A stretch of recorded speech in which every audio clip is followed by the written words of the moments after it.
hay tu na mai khan sarang peng atanga zalon pan la kong amin meka sakte din lai beka ram khiten an yo hay kong a baldon hay ku kalai returning way wal an lungrem kha mina tu na mai khan hay tu na achatan hay o atla me ke hay akhi tan ne ka sakte ison de ro ole hay le aron chatan ne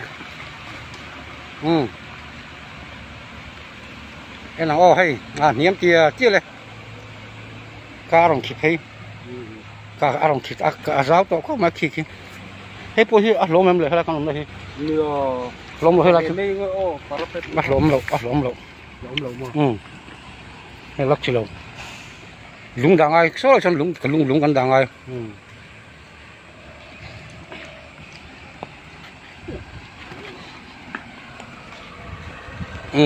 em lại nó còn đấy quý mềm khúc mất là đặt lên nó to la lên nó to la lên nó to chả thế là cu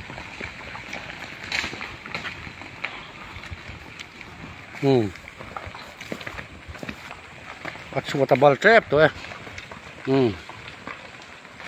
cao tia này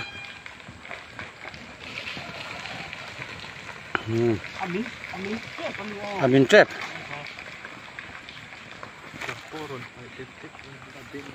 Cái này chú kilo tôi con thế này chú.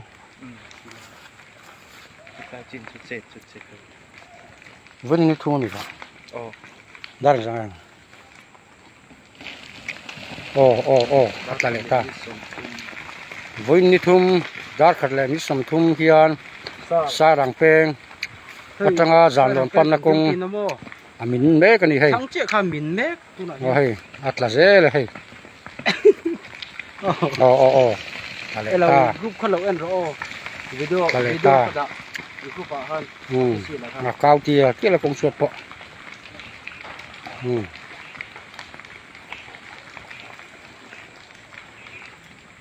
Nhìn chân là vai hậu khăn vàng này chứ chuyện khó ta làm gì ngô xa chân là hiện vai hậu cao chắc có mà nia cao mi vắt thì phụ về mà là bal lại ta khi cả là đủ xịa cần giúp cho nó sầu khang rồi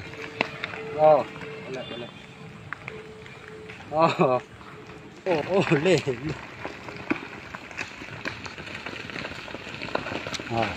đại chú abal don chiang hay là bỏ làm select to lại là bao ngon rồi hiếm kia là cười mùi ăn lệch tốn sao nè hết tất cả lạc phụ có đủ xe hiếm kia là thế hết mình xanh là rồi chứ hay mình bal lại ta khi cần làm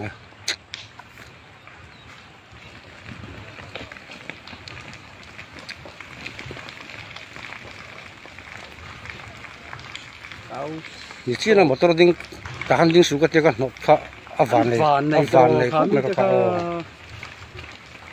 hiếm kiểu chứ là lê